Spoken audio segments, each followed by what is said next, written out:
Welcome to Cognitive Spirals, exploring the latest research into consciousness, cognition, and machine intelligence.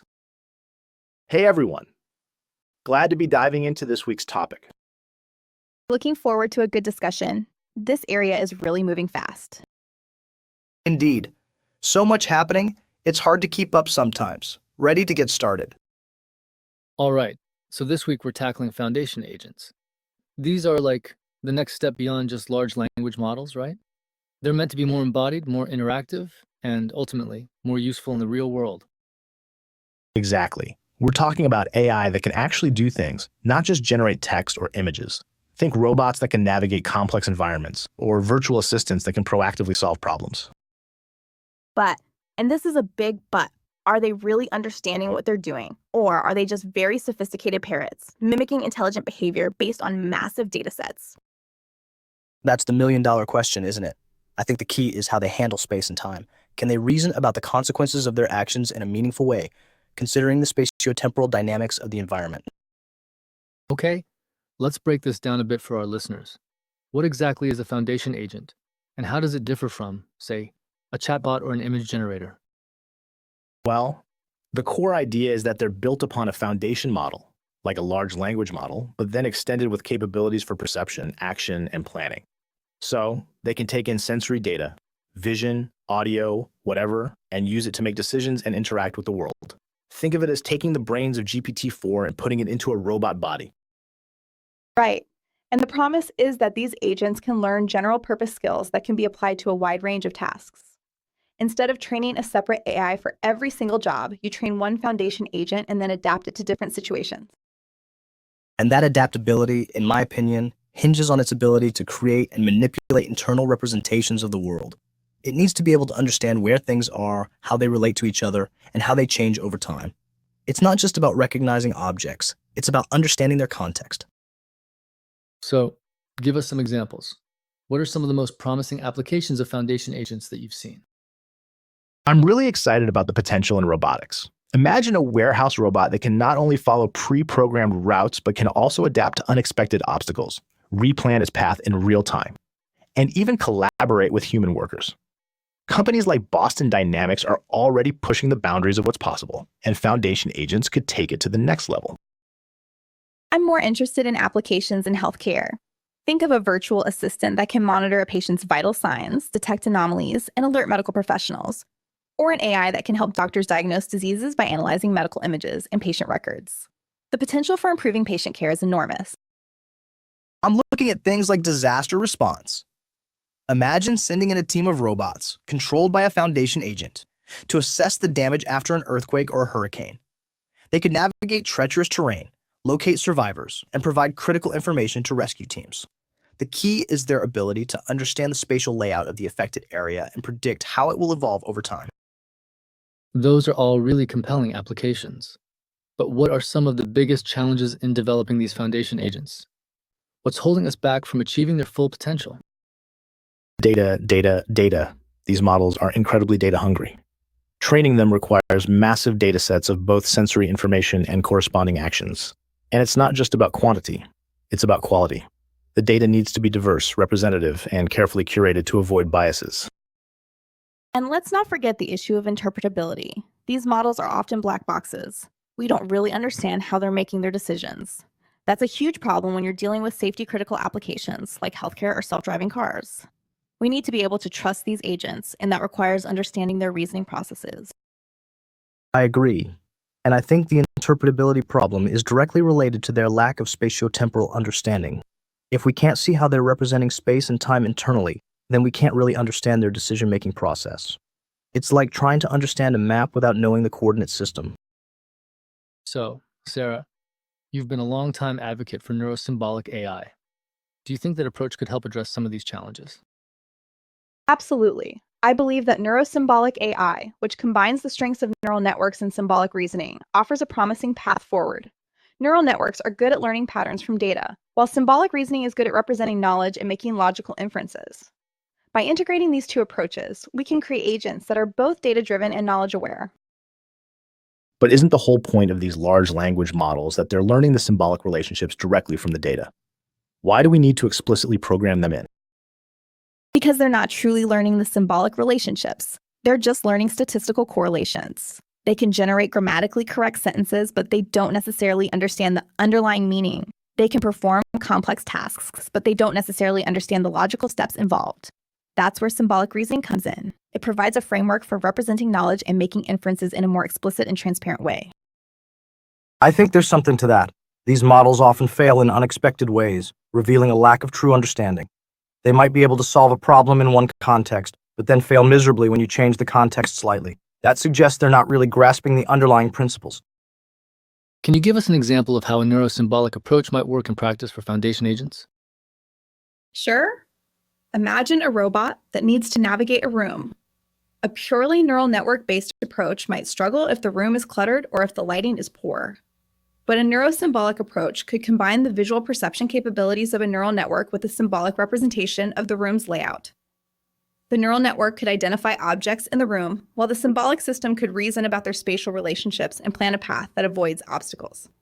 The beauty of it is that the symbolic representation doesn't need to be perfect. The neural network can help to fill in the gaps and correct errors. Okay, I see the potential. But how do you actually integrate these two systems? It seems like it would be a really complex engineering challenge. It is a complex challenge, but there are several promising approaches. One is to use neural networks to learn the parameters of symbolic rules. Another is to use symbolic reasoning to guide the training of neural networks. And a third is to create hybrid architectures that combine neural and symbolic modules in a more seamless way. There's a lot of active research in this area.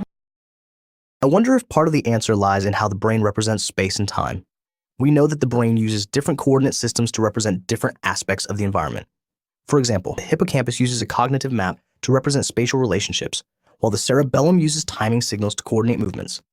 Maybe we need to develop AI architectures that can similarly translate between different coordinate representations. That's a fascinating idea. So instead of just feeding raw sensory data into a neural network, we would pre-process it to extract meaningful spatial and temporal features, and then feed those features into a more structured reasoning system. Exactly. And that reasoning system might need to be able to switch between different coordinate systems depending on the task at hand. For example, if the robot is trying to grasp an object, it might need to use a coordinate system that's centered on the object itself. But if it's trying to navigate to a distant location, it might need to use a global coordinate system.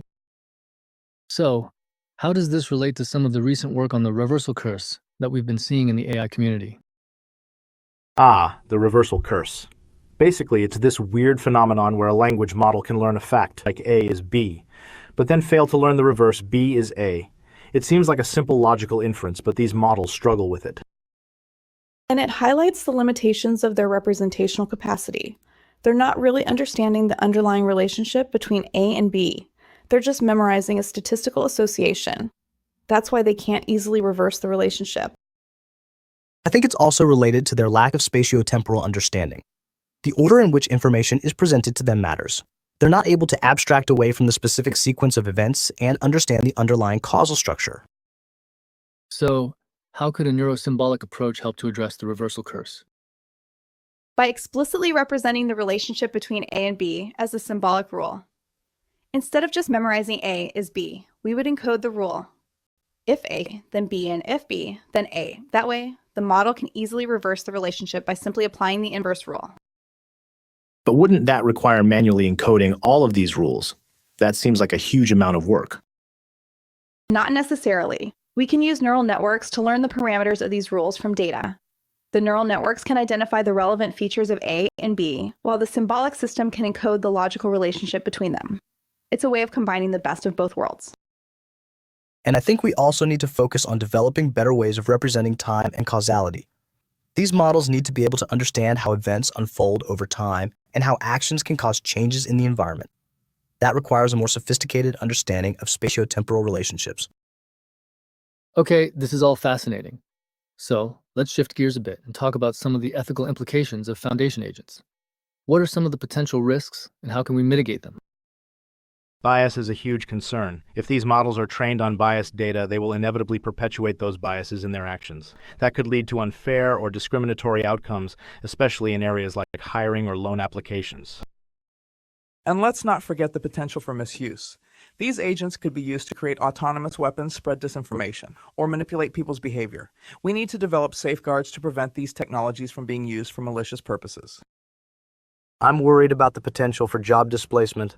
As these agents become more capable, they could automate many jobs that are currently performed by humans. We need to think about how to retrain workers and create new economic opportunities. These are all valid concerns. So, what are some concrete steps that we can take to address these ethical challenges? We need to prioritize fairness and transparency in the development of these models. That means carefully curating the training data to avoid biases and developing methods for understanding and explaining their decisions. We need to establish clear ethical guidelines and regulations for the development and deployment of foundation agents. That includes things like data privacy, security, and accountability. And we need to invest in education and training to prepare workers for the changing job market. That means teaching people the skills they need to work alongside these agents and to create new economic opportunities. All right, let's wrap up by talking about some future research directions. What are some of the most promising areas of research that you're excited about? I'm really interested in exploring the use of unsupervised learning techniques for training foundation agents. The idea is to train them on massive amounts of unlabeled data, allowing them to learn general purpose skills without requiring explicit supervision. I think this could be a key to scaling up these models and making them more adaptable. I want to see more research on neuro-symbolic AI. I believe that combining the strengths of neural networks and symbolic reasoning is essential for creating truly intelligent agents. I'm particularly interested in exploring new ways of integrating these two approaches in a more seamless and efficient way. I'm focused on developing better ways of representing space and time in AI systems. I think that a deeper understanding of spatiotemporal reasoning is crucial for creating agents that can truly understand and interact with the world. I'm particularly interested in exploring the use of different coordinate systems and the development of algorithms that can translate between them seamlessly. From my perspective, I'd like to see more research into biologically plausible AI architectures. We've learned so much about how the brain works over the past few decades. It's time to start incorporating those insights into our AI models. Specifically, I think we need to focus on developing architectures that can mimic the brain's hierarchical organization and its ability to perform complex reasoning tasks. The reversal curse, for instance, highlights the importance of layered representation learning mechanisms. That's a great point. Maybe we're getting too caught up in the latest algorithmic trends and forgetting about the fundamental principles of intelligence that are already present in the brain. Exactly. We need to take a step back and ask ourselves, what are the essential ingredients for intelligence? And how can we best combine those ingredients to create truly intelligent machines? And how can we ensure that these machines are not only intelligent but also ethical and beneficial to humanity?